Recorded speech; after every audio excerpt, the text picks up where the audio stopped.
Hello lovely people, ఎలా ఉన్నారు అందరూ?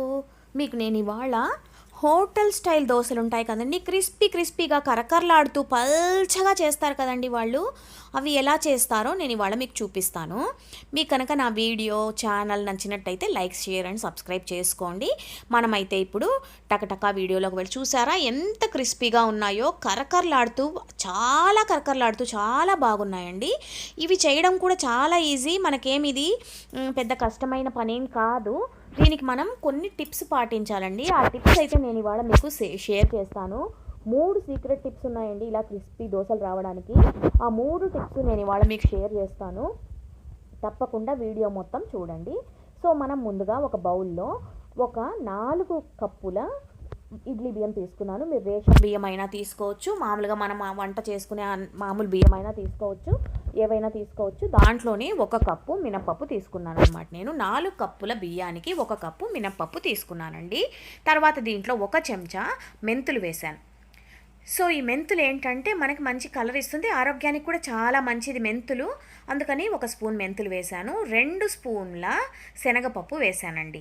అవునండి, హోటల్స్లో చేసేవాళ్ళు శనగపప్పు వేస్తారు. మనం 2 స్పూన్ల శనగపప్పు దీంట్లో వేసుకున్నాం. సో ఇవి మనం బాగా 4-5 సార్లు కడిగేసి, శుభ్రంగా 4-5 సార్లు కడిగి ఒక 4 గంటలు అయితే దీన్ని నానబెట్టుకోవాలండి. ఈ ఈ దీంతో పాటు మనము 1 కప్పు అటుకులు కూడా నానబెట్టుకోవాలన్నమాట. అటుకులు కూడా దీంట్లోనే వేసి కూడా నానబెట్టుకోవచ్చు, లేదంటే ఇలా సపరేట్గా నానబెట్టుకోవచ్చు. 1 కప్పు అటుకులు తీసుకుని దాన్ని ఇలా బాగా 4-5 సార్లు కడిగేసి వీటిని కూడా నానబెట్టుకోండి. మనం మిక్సీ చేసేటప్పుడు ఇవన్నీ కలిపే మిక్సీ చేసేస్తామన్నమాట, మెత్తగా రుబ్బేసుకుంటాము.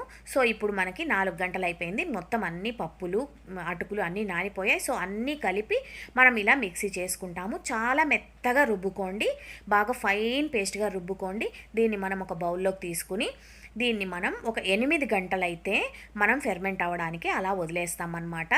ఒక నైట్ అలా ఫెర్మెంట్ అయిపోయాక మరుసటి రోజు మనం దోశలు చేసుకోవడానికి పిండి రెడీగా ఉంటుంది. నేను తర్వాత 8 గంటల తర్వాత చూపిస్తాను. చూసారా, ఇలా బాగా పొంగుతుందన్నమాట పిండి, మనకి బాగా పొంగి ఇలాగా నెక్స్ట్ డేకి రెడీ అయిపోయింది. మనం దీంట్లో ఇప్పుడు రుచికి సరిపడా ఉప్పు వేసుకుంటున్నాము. 1/2 చెంచా చక్కెర వేసానండి. అవునండి, హోటల్స్లో చక్కెర వేస్తారు. తర్వాత మనం 2 స్పూన్ల బొంబాయి రవ్వ ఉంటుంది కదండి, మన బొంబాయి రవ్వ అంటే మనం ఉప్మా చేసుకుంటాం కదా, సన్న రవ్వ, అది వేసుకోవాలి. 2 స్పూన్ల మైదా.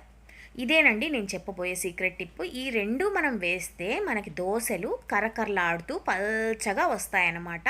సో 2 స్పూన్ల మైదా, 2 స్పూన్ల బాంబే రవ్వ, 1/2 స్పూన్ చక్కెర, ఈ 3 కంపల్సరీ మీరు వేసి చూడండి. దోశలు కరకరలాడుతూ ఇలా హోటల్లో లాగా రాకపోతే చూడండి, చాలా బాగా కరకరలాడుతూ వస్తాయన్నమాట. ఇప్పుడు ఇలా మనం దోశ పెనం మీద బాగా వేడి చేసుకుని దోశ ఇలా పల్చగా వేసేసుకుని కొంచెం నూనె పైన వేసుకుని ఇప్పుడు మనం దోశల్ని వేసేసుకోవడమే అండి. ఇప్పుడు నేను మీకు లైవ్లో చూపిస్తున్నాను కదా, చూసారా ఎంత బాగా కలర్ వచ్చాయో.